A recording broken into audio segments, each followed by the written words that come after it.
Hey, welcome to Trail Whale Off-Road. My name is Jordan. This is Will from Winches and Whiskey. Howdy. All right, today we're going to be unboxing the Westin Pro front bumper for the 2019 through 2022 Chevy Silverado 1500. This is going to increase my approach angle. It's going to give me the ability to put the 37-inch tires that are on the way onto the truck without ripping them to shreds as they run into the bumper.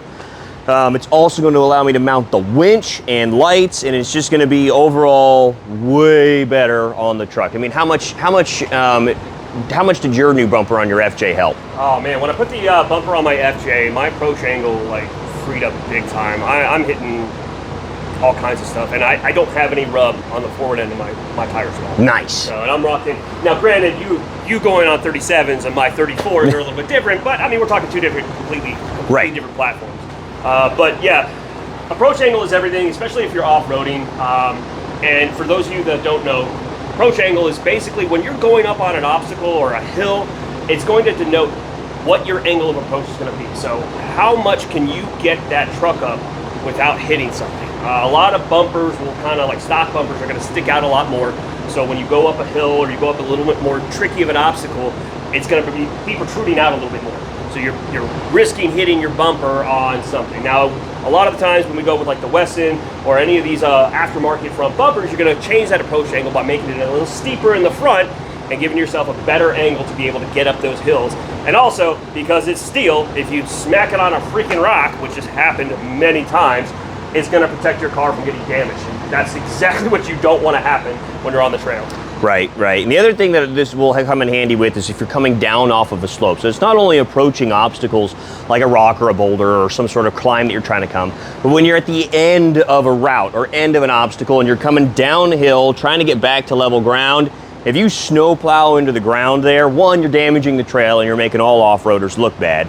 Two, you have the chance to get stuck and get people behind you hung up, and you just don't want to be that guy, all right? So putting this front bumper is going to enable me as best as I can to squish this trail whale down a trail that doesn't really belong on and not get in everybody's way. Right, we don't want that. So if you don't mind me asking, how much did this whole setup run you? So this whole setup, as far as this bumper, was $1,400. Okay, that's about average for a steel bumper nowadays. Yeah, especially for a full-size truck. Right, so yeah. it was right around the $1,400 mark. I was able to get it on sale, so I got it for around the $1,200 mark. Nice. So not too bad here. Definitely keep an eye out for when they've got sales going. It's good stuff to keep an eye out for. But yeah, so the bumper, it's a heavy, heavy bumper. So we're gonna go ahead and get it unboxed to see what it looks like in there. Do it. We did. Oh yeah, let me just take all of the.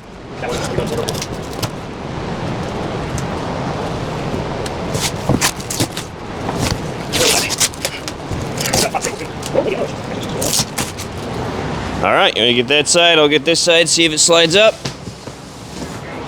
Heck yeah. Get rid of that thing. Shoo! Good Lord. All right. Big styrofoams. Packaging looks pretty good. Go ahead and grab that, and we'll look it in here as far as how the packaging went. So they had nice big styrofoams in here to help keep things from jostling around. As you can tell here, the packaging's nice. It looks like 3-layer heavy-duty cardboard for the boxing. Got cardboard or foam on either side to help protect it. Looks like it went through shipping pretty well. Okay. So let's start getting stuff out of here. All right. Big, heavy box. Bring it over here to the table, or you just want to leave it We will bring it right here in front. All right, what we're gonna do, we're gonna bring a table into the frame so that we can go on ahead and move some of the stuff around and see what we're looking at.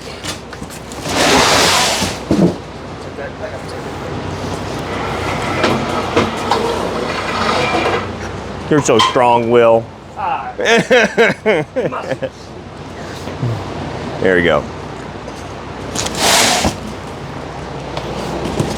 All right, no idea what's in this box. Let's find out.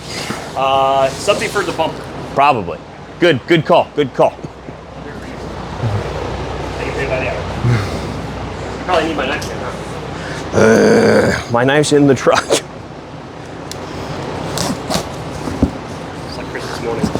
Yeah. Oh, I got more stickers. All right, if you didn't see the light unboxing, I think now we're up to, what is it, 15 horsepower extra? I think we're at 15. Yeah, 5 each ticket, each Yep, sticker. Yeah. So, looks like here's where our instructions are going to be. Hopefully they've got torque values and stuff listed. Otherwise, I'm going to be crawling the forums, trying to figure that out. So, what I did misspeak earlier. This is for the 2019 through 2021 1500 Chevy Silverado. So this is the pre-facelift before they mated the bumper on those front 2 corners into that whole assembly. So what this enables us to do, and I feel bad for people that have that Chevy Silverado front end, because you can't get as much ground clearance off of that front bumper because of how they designed it. So, we'll see how things go. All right, so looking in here, we've got some fog light rewiring. Wow, they included this. So if I wanted to, because this is super nice, everybody. So Westin included the Deutsch connectors that will take it from my existing bumper fog lights into their standard Deutsch connector box lights, which is awesome. Yeah, that's pretty cool. That's really nice of them. All right, cool. So we got that guy. We've got some mounting plates. These look like these are for box lights and stuff like that. So we've got all sorts of things in here. For bats. It's made of steel, it's fine. All right. So we've got our box light plates, it looks like what these are for. Oh no, these are parking sensors. Oh, so these are your plates. I don't have parking sensors, I'm not that fancy. Mine's an RST truck. Pretty basic, so I don't have to worry about the parking sensors. Well, you know. If you hit it, you'll know. Yeah, I'll know. All right, so here's some grates. We've got some wired, diamond-shaped wire grates to cover some of the plates if I want to. So this looks like it's just a box of all the accessories. So we've got all of the different L brackets and block-off plates and mounting plates. A giant bag of like hardware. This is what mounts onto the frame rail to be able to mount the bumper actually too. Oh, yeah. So that's a mounting plate. So now, Jordan, when we do this bumper, are we removing the entire front fascia, or are we going to actually cutting portions of the fascia off? There shouldn't need to be any cutting. The only cutting that we might have to do is there's a couple plastic brackets that come underneath the headlights that protrude a little bit further down, and what those do is they help mate the headlight mounting bracket, from what I understand, to the bumper itself. And we're not going to need that. So, that's perfect. So those plastic things that come down, they will drop a little bit down below the bumper, and we'll need to cut those off or remove them. So we'll get there once we get there. Easy day. Yeah. So another frame rail mounting. This looks like it's all mounting hardware for the vehicle and for the bumper itself. So we'll go ahead and get that out of the way. Right, let me throw these back in there. Keep it all together. I'll take that. Cool. Here's the bigger box.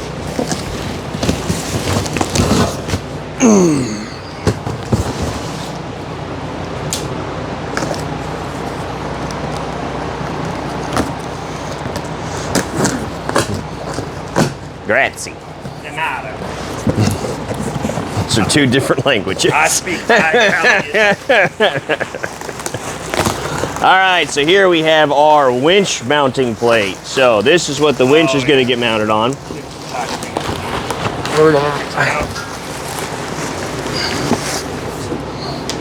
All right, so nice and sturdy. Oh, you know, I like that. It's got the tow hooks already built into it too. That's cool. Yep, so the tow hooks are built into the same thing the winch is going to be mounted in.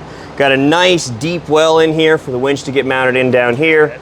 All the mounting hardware that we need. And what's nice and about everything like that. a lot of bumpers and a lot of winches, they're all going to have the same. So when you get a bumper and you get a winch, guaranteed it's going to mount up with the 4 posts in the bottom. So like Jordan's got his winch here, he's putting it in. It's going to mount up perfectly. Right, so that'll sit right in there. Inside the bumper, we'll be able to have our fair lead and our flow out right there, off the front of the bumper. So nice. Looks like it's going to bolt up nicely. Let's say we pull out the big bumper now. Oh yeah, let's pull out the big part. The star of the show, as it were.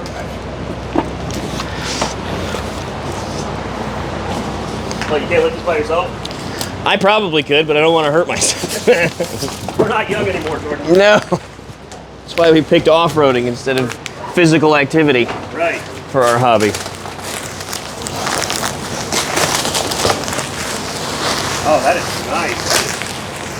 That's gorgeous. Look at that. There, let's lift it up. There we go. Here we go. Oh yeah. It's upside down. It's upside down. Oh. All right, hang on a second. Roll it. And twist. There we go. Nice. Look at that. All right, this looks good. Where's the GoPro at? Got it right here. Nice. All right, so back here, we've got all of our mounting hardware, where everything's gonna mount up. This is obviously where our box lights are gonna go. We've got room right here for a bar light. So that'll be nice, isn't it? Light bar. Yeah, my existing light bar should bolt right in there. Perfect. And then around here, we've got the nice Westin branding up here at the top. And you'll have a nice big hole to get your hand down to switch your winch gearing right down nice. here. So This is actually really nice. I am very impressed. I think this is going to be very, very nice. No, they definitely did. And you know what? Honestly, I'm looking at it. I think you're gonna have. I hope so, so I don't have to do the remote. Yeah, I think. I don't think we're gonna have to relocate the control box. I think it's gonna. I think it's tall enough. If you look at it the way it is now, there's so much room back here. So much room for activities. So much room for activity. room for Did we just become best friends? We did. That So out. no, and I really like the. It's like a textured powder coating they got on it. It seems like it's a little more durable. Yeah, I'm not seeing any missed spots. There's some spalling from some of the welding that has come off, but the welds all look great when you get down to it and look at the actual weld itself. Full thickness welds all the way through. I think this is going to be a awesome, awesome addition to the trail whale. I pity any deer you hit on the road. Oh yeah, no, they're not gonna, or any KFC parking post. Well, that'll do it. Yeah, so the damage that's on the trail well right now, no more of that. We're getting rid of that right now. That's fine. I wish I could say that damage came from the trail. I considered it, but I'm just too honest, Will. Well, you know me. That's what you get for being a parking lot princess, but we're gonna fix that now. We're fixing it. By making it better. I will say, in Jordan's defense, I have seen the trail whale go off-road once. I took it, I'll have some clips in there in the intro. You'll see it going up to Test Hill out at Silver Lake, Michigan. So I've had it on the dunes there, took it up Test Hill. We took it down to Kentucky, too. Took it down to Slick Rock in Kentucky. The Cumberland River, which was a lot of fun. And it was a blast. it was great. And it kept up with the FJ pretty good. It did good. There was just that one river crossing that I wasn't willing to do. And this was the main reason why, was because my approach angle just wasn't good enough to get across that washed out creek crossing. So now with this, and a winch, just in case things go sideways, things will hopefully be a little bit better. So, Great. So what do you say we get it installed? let's get it installed. Let's do it.